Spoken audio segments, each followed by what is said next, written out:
तो अगर आप सच में कुछ बड़ा सीखना चाहते हैं, अगर आप अपने फाइनेंशियल फ्यूचर को लेकर सीरियस हैं, तो इस ऑडियो बुक को पूरा सुनिए।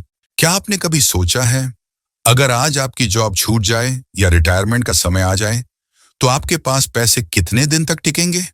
क्या आपकी बचत इतनी मजबूत है कि महंगाई, मेडिकल इमरजेंसी और लाइफस्टाइल सबका सामना कर सके?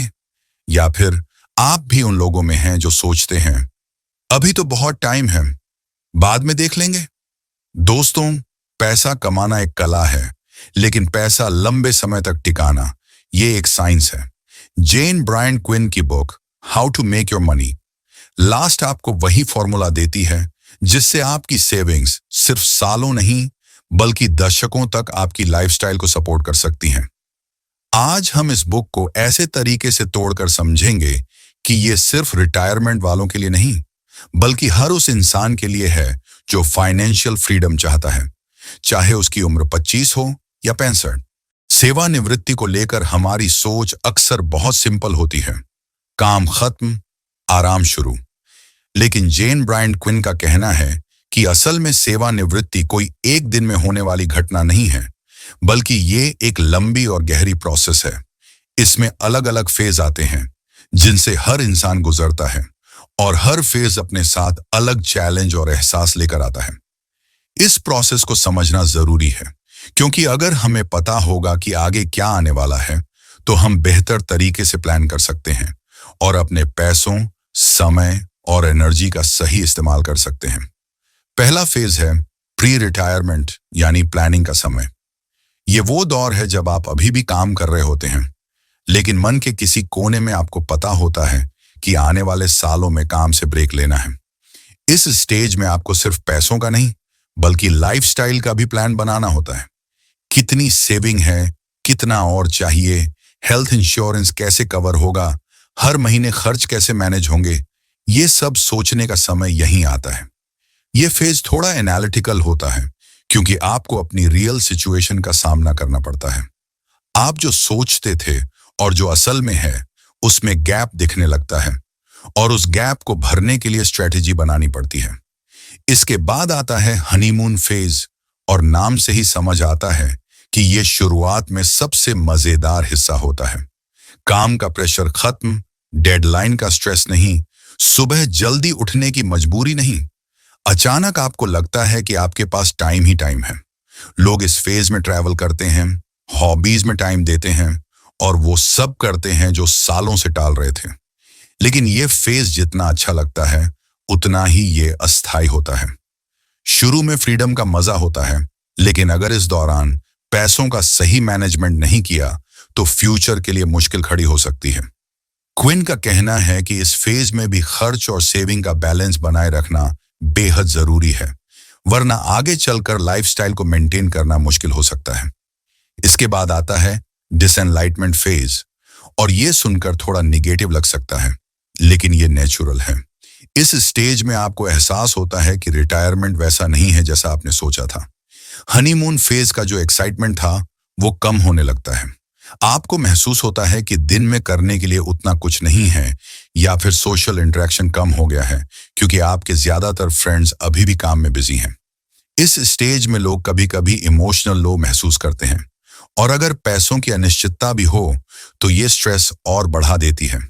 क्विन कहती हैं कि ये फेज किसी की भी फाइनेंशियल और मेंटल हेल्थ के लिए टर्निंग पॉइंट हो सकता है। अगर आपने पहले से इस सिचुएशन के लिए तैयारी नहीं की, तो आपको एडजस्ट करने में समय लगेगा। इसके बाद आता है रीओरिएंटेशन। ये वो समय है जब आप खुद को नए सिरे से समझते और सेट करते हैं। यहाँ आप सोचते हैं कि अब आपको अपना समय और पैसा कैसे इस्तेमाल करना है, ताकि आपको सेटिस्फैक्शन भी मिले और फाइनेंशियल सिक्योरिटी भी बनी रहे। आप अपनी नई पहचान और नई रूटीन को एक्सेप्ट करते हैं। अगर पहले फेज में आपने सही प्लानिंग की थी, तो इस स्टेज में आपके पास फ्लेक्सिबिलिटी होगी। आप नई एक्टिविटीज में टाइम लगा सकते हैं, स्किल सीख सकते हैं, या फिर अपने पैशन प्रोजेक्ट्स पर काम कर सकते हैं। यहाँ सबसे जरूरी है कि आपके पैसों की स्ट्रक्चर ऐसी हो जो लंबी अवधि तक चले, चाहे आप ज्यादा कमाई ना कर रहे हो। अंतिम फेज है स्थिरता। ये वो पॉइंट है जब आप पूरी तरह से रिटायरमेंट लाइफ में सेटल हो जाते हैं। आपको पता होता है कि आपका पैसा कहाँ से आ रहा है, कहाँ जा रहा है और कितने साल तक ये रूटीन टिक सकता है। यहाँ फाइनेंशियल अनिश्चितता काफी कम हो जाती है क्योंकि आपके पास अपने खर्च और इनकम का क्लियर आइडिया होता है। इस फेज में लोग अक्सर सिंपल लाइफ अपनाते हैं, हेल्थ को प्राथमिकता देते हैं और ज्यादा स्ट्रेस फ्री रहते हैं। लेकिन यहां तक पहुंचने के लिए पहले के 4 फेज को सही तरीके से नेविगेट करना जरूरी है। क्विन का मैसेज क्लियर है, सेवानिवृत्ति को सिर्फ एक डेट मत समझो, इसे एक जर्नी की तरह देखो। अगर आप हर फेज को समझकर उसके हिसाब से अपने पैसे और लाइफ को मैनेज करेंगे तो ये जर्नी न सिर्फ स्मूथ होगी बल्कि आपको लंबे समय तक फाइनेंशियल फ्रीडम भी देगी। इस प्रोसेस में सिर्फ सेविंग्स होना काफी नहीं है, जरूरी है कि आप ये भी जानें कि उस सेविंग को सही समय पर सही तरीके से कैसे इस्तेमाल करना है। रिटायरमेंट लाइफ का असली मजा तभी है जब आपके पास चॉइस हो, क्या करना है, कब करना है और कैसे करना है ये आप तय करें, पैसे की टेंशन नहीं। इसके लिए पहले दिन से ही ये मानकर चलना चाहिए कि ये 5 फेज आएंगे ही और हर फेज में आपका फाइनेंशियल गेम स्ट्रांग होना चाहिए। यही इस किताब का सबसे पावरफुल इंसाइट है। पैसा सिर्फ कमाना नहीं बल्कि उसे इस तरह मैनेज करना कि वो आपके सपोर्ट सिस्टम की तरह पूरी जिंदगी आपके साथ रहे। निवेश की दुनिया में एक सबसे बेसिक लेकिन सबसे पावरफुल सिद्धांत है विविधता यानी डाइवर्सिफिकेशन। इसका मतलब है कि अपना सारा पैसा एक ही जगह लगाने के बजाय अलग अलग तरह की एसेट्स में बांटना, ताकि अगर एक जगह नुकसान हो भी जाए तो बाकी निवेश उसे बैलेंस कर दें। जेन ब्रायन क्विन साफ कहती हैं कि डाइवर्सिफिकेशन सिर्फ अमीर लोगों का कॉन्सेप्ट नहीं है बल्कि ये हर इन्वेस्टर के लिए जरूरी है, चाहे आप अभी करियर की शुरुआत कर रहे हों या रिटायरमेंट के करीब हों। डाइवर्सिफिकेशन का पहला फायदा है जोखिम कम होना। अगर आप अपना सारा पैसा सिर्फ स्टॉक्स में रखते हैं तो मार्केट के गिरते ही आपकी पूरी नेटवर्थ हिल सकती है। वहीं अगर आप सब कुछ कैश में रखते हैं तो महंगाई धीरे धीरे आपकी सेविंग्स की वैल्यू घटा देगी। इसलिए जरूरत है बैलेंस बनाने की, थोड़ा हिस्सा ग्रोथ के लिए, थोड़ा हिस्सा स्टेबिलिटी के लिए और थोड़ा हिस्सा सिक्योरिटी के लिए। यही वह बेसिक माइंडसेट है जो लंबी अवधि में आपके पैसे को सुरक्षित और स्थिर रख सकता है। क्विन यहाँ बकेट स्ट्रेटजी की बात करती है जो डाइवर्सिफिकेशन का एक स्मार्ट तरीका है। इस स्ट्रेटजी में आप अपने निवेश को 3 अलग अलग हिस्सों या बकेट्स में बांटते हैं। पहला बकेट है सुरक्षित यानी लिक्विड फंड्स। इसमें वो पैसा आता है जिसे आपको तुरंत जरूरत पड़ने पर निकालना हो। ये पैसा मार्केट के उतार चढ़ाव से ज्यादा प्रभावित नहीं होता और आसानी से उपलब्ध रहता है।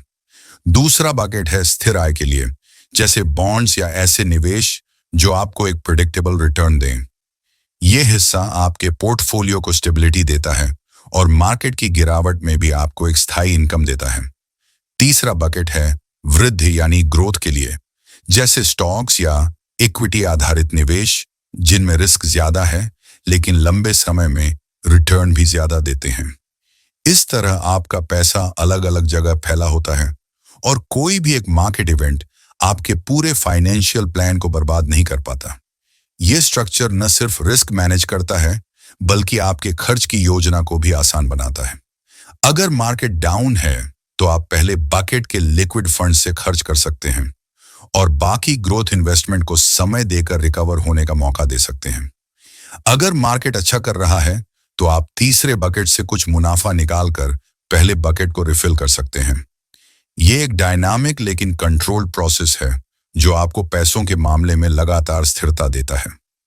क्विन एक और महत्वपूर्ण बात पर जोर देती है, कम लागत वाले इंडेक्स फंड्स को प्राथमिकता देना। इंडेक्स फंड्स ऐसे फंड्स होते हैं जो पूरे मार्केट इंडेक्स को ट्रैक करते हैं, जैसे कि एक बास्केट में कई कंपनियों के स्टॉक्स।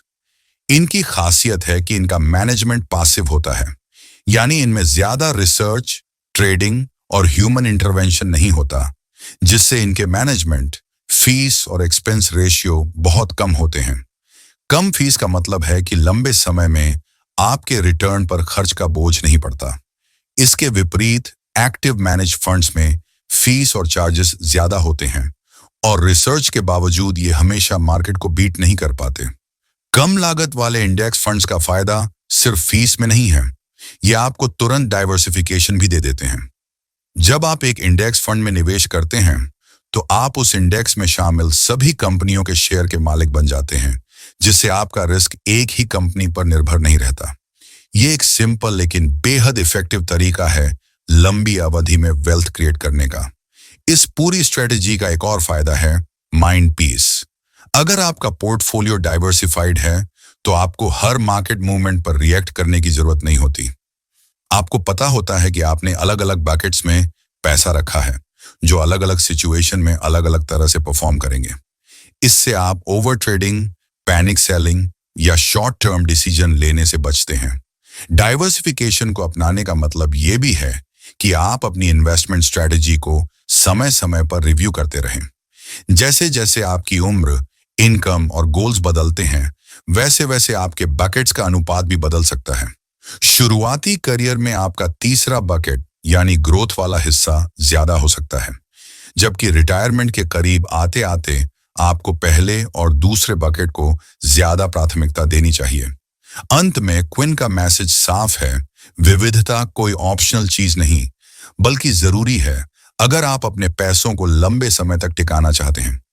ये आपको एक शील्ड देती है जो मार्केट की अनिश्चितता, महंगाई और अचानक आने वाले खर्च से बचाती है। बकेट स्ट्रेटजी, कम लागत वाले इंडेक्स फंड्स और रिस्क के हिसाब से बैलेंस्ड पोर्टफोलियो, ये तीनों मिलकर एक ऐसा फाइनेंशियल फ्रेमवर्क बनाते हैं जो न सिर्फ आपके पैसे को ग्रो करता है बल्कि आपको फाइनेंशियल फ्रीडम भी देता है। असल गेम यही है, अपने पैसे को सिर्फ बढ़ाना नहीं बल्कि उसे ऐसे डाइवर्सिफाई करना कि वो हर हाल में आपके साथ खड़ा रहे, चाहे मार्केट की हालत कैसी भी हो। यही लंबी अवधि में स्थिर और सफल निवेश का असली राज है। जब बात फाइनेंशियल फ्रीडम और रिटायरमेंट सिक्योरिटी की आती है तो सिर्फ सेविंग्स रखना काफी नहीं होता। जरूरी यह है कि आपके पास अलग अलग आय स्रोत हों जो लगातार और लंबे समय तक आपको सपोर्ट करते रहें। जेन ब्रायंट क्विन इस बात पर जोर देती हैं कि आय का अधिकतम लाभ उठाने के लिए स्मार्ट डिसीजन लेने पड़ते हैं, खासकर उन विकल्पों में जो आपके पूरे जीवन की फाइनेंशियल हेल्थ को प्रभावित करते हैं। इसमें सबसे पहले आता है सोशल सिक्योरिटी, फिर पेंशन के चुनाव और उसके बाद घर की संपत्ति का सही उपयोग। सोशल सिक्योरिटी के मामले में सबसे बड़ा फैक्टर है टाइमिंग। इसे कब क्लेम करना है, यह फैसला सीधे आपके मासिक लाभ और लाइफ टाइम इनकम को प्रभावित करता है। अगर आप इसे जल्दी शुरू कर देते हैं तो आपको हर महीने कम राशि मिलेगी और यह कम अमाउंट आपकी पूरी लाइफ में जारी रहेगा। वहीं अगर आप इसे कुछ साल डीले करके शुरू करते हैं तो आपका मासिक बेनिफिट काफी बढ़ सकता है और लंबे समय तक ये बढ़ा हुआ अमाउंट आपकी इनकम को मजबूत बनाए रखता है। यही कारण है कि कई लोग रणनीतिक रूप से देरी करते हैं ताकि आगे चलकर ज्यादा रिटर्न मिल सके। यहाँ पैसों के साथ साथ आपकी हेल्थ, काम करने की क्षमता और पर्सनल गोल्स भी महत्वपूर्ण भूमिका निभाते हैं। लेकिन क्विन का सुझाव है कि जल्दबाजी में फैसला न लें और सभी पहलुओं को समझकर टाइमिंग तय करें। पेंशन के मामले में एक और बड़ा डिसीजन लेना होता है। क्या आपको लंप सम अमाउंट लेना चाहिए या मासिक पेंशन पेमेंट्स? लंप सम का मतलब है कि आपको एक बार में पूरी राशि मिल जाएगी जिसे आप खुद मैनेज कर सकते हैं, जबकि मासिक पेंशन आपको एक निश्चित इनकम स्ट्रीम देती है जो आपके जीवन भर चल सकती है।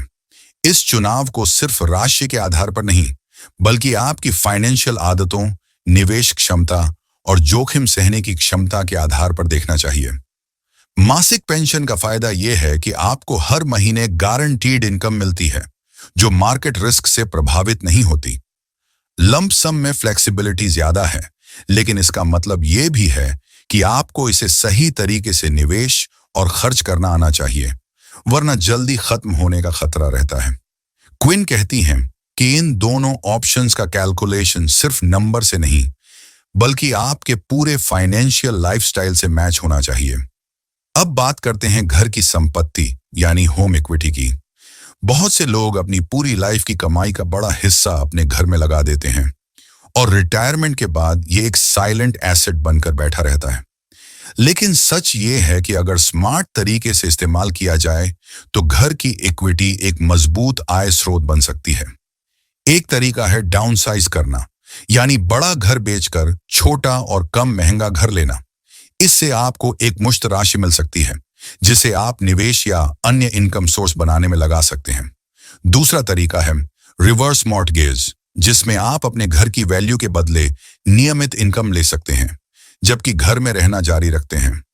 तीसरा विकल्प है घर को किराए पर देना या उसके कुछ हिस्से को रेंटल इनकम के लिए इस्तेमाल करना, जिससे आपको हर महीने अतिरिक्त कैश फ्लो मिलता रहेगा। इन तीनों तरीकों में से किसे चुनना है, ये आपकी पर्सनल सिचुएशन पर निर्भर करता है। जैसे कि आप कहाँ रहना चाहते हैं, आपको कितनी अतिरिक्त इनकम की जरूरत है और आपकी फैमिली प्लानिंग क्या है। लेकिन क्विन का पॉइंट साफ है, घर की इक्विटी को डेड एसेट की तरह मत छोड़ो। अगर आपके पास ये रिसोर्स है तो इसे ऐसे स्ट्रक्चर में बदलो जो आपकी लाइफस्टाइल को सपोर्ट कर सके और आपको लंबे समय तक सिक्योरिटी दे। इनकम मैक्सिमाइजेशन का एक और छुपा हुआ फायदा है माइंड पीस। जब आपको पता होता है कि आपके पास सिर्फ एक नहीं बल्कि कई स्थिर इनकम स्ट्रीम्स हैं, तो मार्केट फ्लक्चुएशन या अचानक आने वाले खर्चों से डर कम हो जाता है। सोशल सिक्योरिटी आपको गारंटीड बेस इनकम देती है, पेंशन एक स्थिर सपोर्ट सिस्टम है और घर की इक्विटी एक लचीला बैकअप रिसोर्स